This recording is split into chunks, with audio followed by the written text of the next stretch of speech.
is Makeover Monday, and today's healthy recipe remake is going to be an Italian vinaigrette.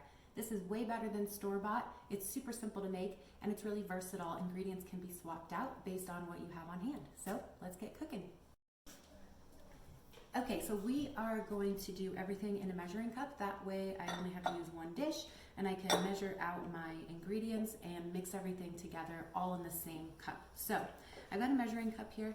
I have chopped up 1 large shallot and 1 large clove of garlic. That's going to go in there. This is going to give the dressing a really strong, powerful, pungent flavor, and it's going to make it taste super, super fresh.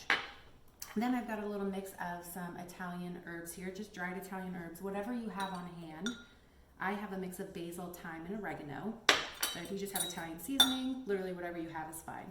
I've got some Dijon mustard. This is going to help to emulsify. This is just an organic Dijon.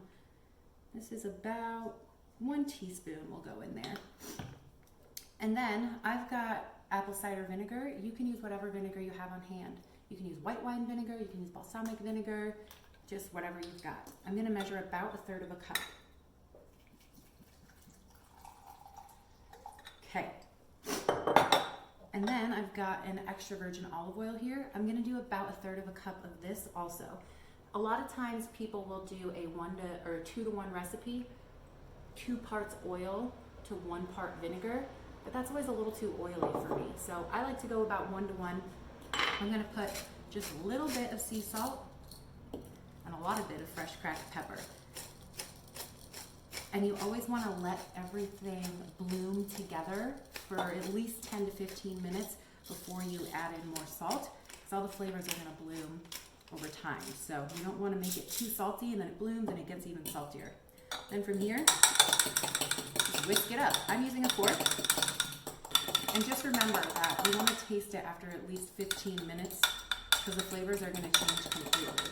So I've got some homemade vinaigrette here. I'll get it in a jar and show you how pretty it looks.